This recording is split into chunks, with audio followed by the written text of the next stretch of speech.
I wasn't just a Trump supporter, I was a true believer. I was one of his closest advisors. The Trump family became my family. I spent Easter, Thanksgiving, Christmas, and New Year's all at Mar-a-Lago.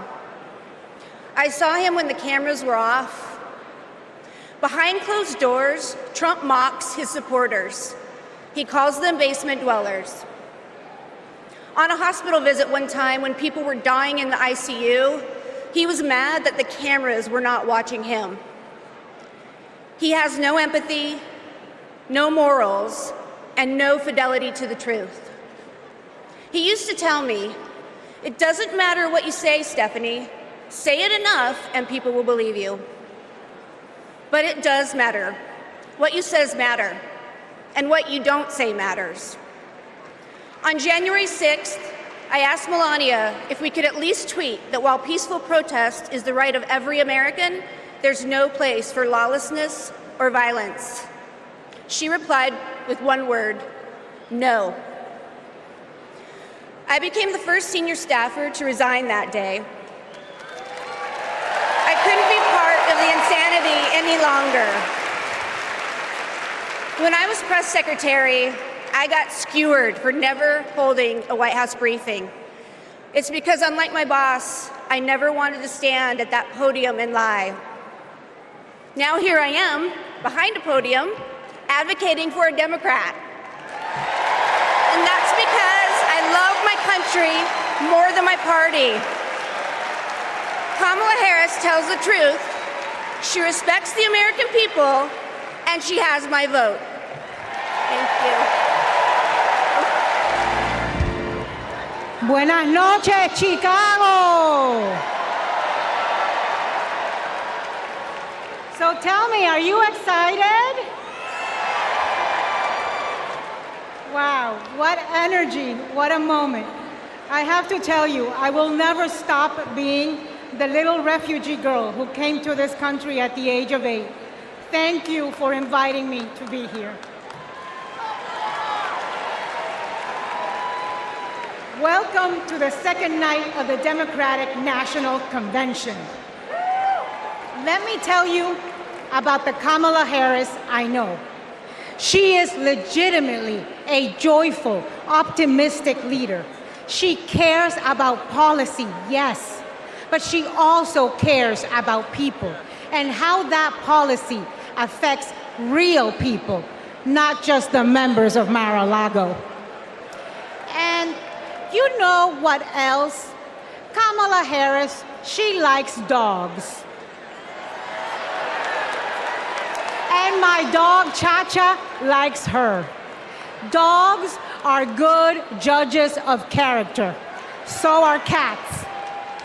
We cannot elect a president who does not like dogs or hangs around with people who shoot them.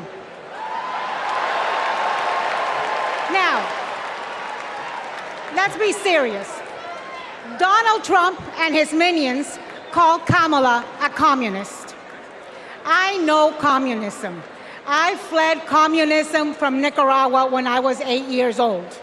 I don't take it lightly. And let me tell you what communist dictators do. And it's never just for one day. They attack the free press. They call them the enemy of the people, like Ortega does in Nicaragua. They put their unqualified relatives in cushy government jobs so they can get rich of their positions, like the Castros do in Cuba. And they refuse to accept legitimate elections when they lose and call for violence to stay in power, like Maduro is doing right now in Venezuela. Now you tell me something. Do any of those things sound familiar?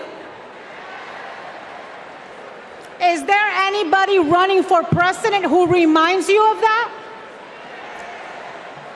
And I know one thing, it's not Kamala Harris. That is not the America we love. It's not the land of freedom we treasure. Last night, we heard President Biden say that he loves his job, but he loves his country more. Every American needs to love our country more. Every American has the duty to put our country first. Country first before party. Country first before political ambition. Country first before habit.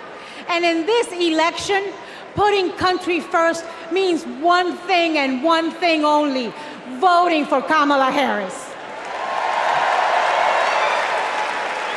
And that is what this night is about. That is what we're going to talk about tonight. So you know what?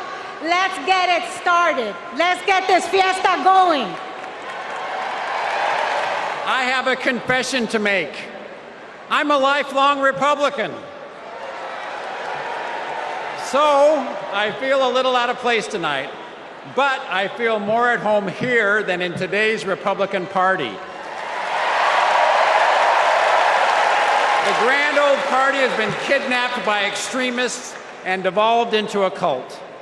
The cult of Donald Trump. Trump doesn't know the first thing about public service. Like a child, he acts purely out of self-interest. We all need an adult in the White House, and we've seen what happens when we don't have one. Trump made a lot of lofty promises: unlimited economic growth, American manufacturing reborn, a secure border. Turns out Donald Trump was all talk. He wanted our votes, but he couldn't deliver a thing. But these days, my city of Mesa, Arizona is on the move. I'm going to ribbon cuttings every single week, all because Joe Biden and Kamala Harris reached across the aisle and they delivered for my conservative community and countless more across the country. My hero, John McCain, taught us to put country over party. And that's how Vice President Harris and Governor Walz will lead too. I have an urgent message for the majority of Americans who, like me, are in the political middle. John McCain's Republican Party is gone, and we don't owe a damn thing to what's been left behind. So let's turn the page. Let's put country first. Let's put adults in the room where our country deserves. Thank you.